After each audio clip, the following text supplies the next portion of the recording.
Speaker of the House Nancy Pelosi and Treasury Secretary Mnuchin met again yesterday for over an hour to discuss the latest stimulus negotiations. One of the biggest hang-ups in the stimulus negotiations continues to be the funding for state and local governments.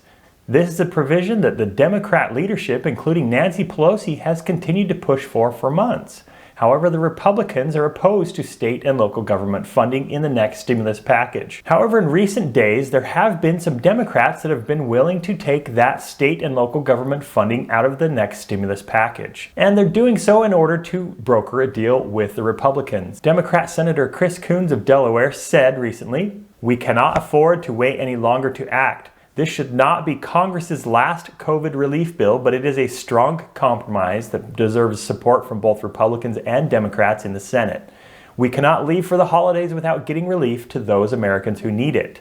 The Republicans, on the other hand, have their own provision that has caused the Democrats to not want to pass a stimulus package.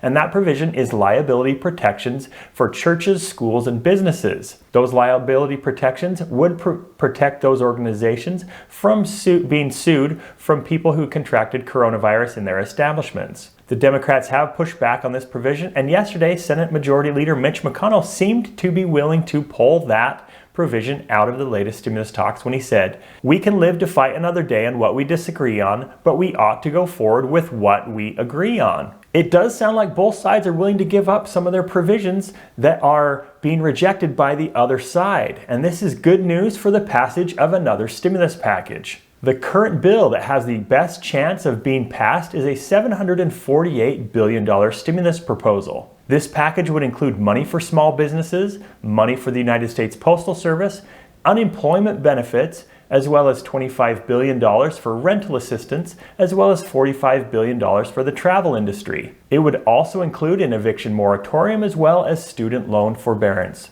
Now, the two toxic provisions, the funding for state and local government and liability protections for businesses, schools, and churches, those two provisions have been added to their own separate spending bill of about $160 billion.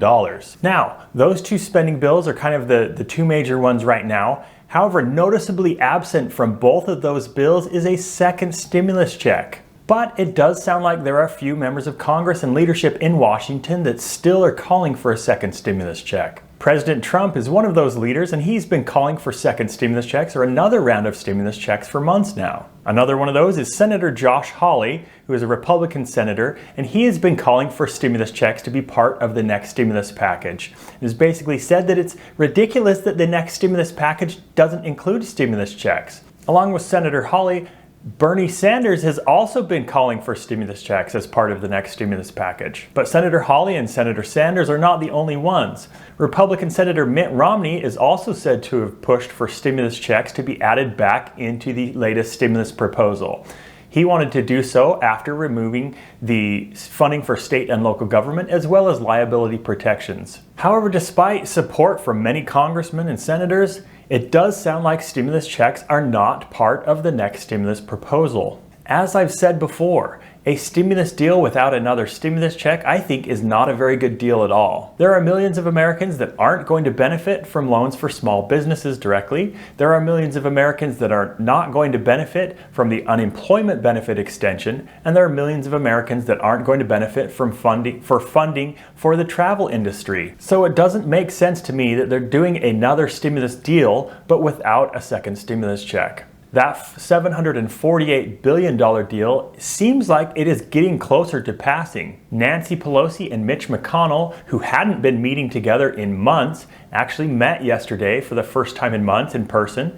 And along with those two, Treasury Secretary Mnuchin, Senate Minority Leader Chuck Schumer, and House Minority Leader Kevin McCarthy all met to discuss this $748 billion stimulus proposal and basically the next stimulus deal. Regarding the talks that they had yesterday, Kevin McCarthy said, "I think we're close. I think we've built a lot of trust. I think we're moving in the right direction. I think there's a possibility of getting it done. So we're finalizing out, see if it's possible." While they seem like they're getting close to a stimulus deal, I will continue to urge Congress to add a stimulus check into the next stimulus proposal. I want to repeat what Josh Hawley, Republican senator, said last week when talking about stimulus checks not being a part of the next stimulus deal, when he said, It's an absolute mystery to me why this is not in the package. If the Senate of the United States can find hundreds of billions of dollars to give to big government and big business, surely it can find some relief for working families and working individuals. And I agree completely with you, Senator Hawley.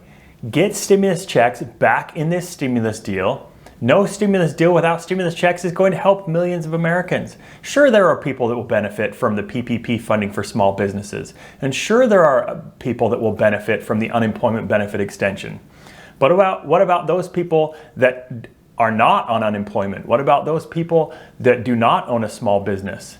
What about those people that are on Social Security that have been struggling to make ends meet because the cost of living adjustment was so small going forward for 2021? What about those people, Congress? Get a stimulus check back in this deal, get the help that the American people need, and get it passed. Thank you once again for watching. I hope you do have a wonderful day, and I will talk to you again soon.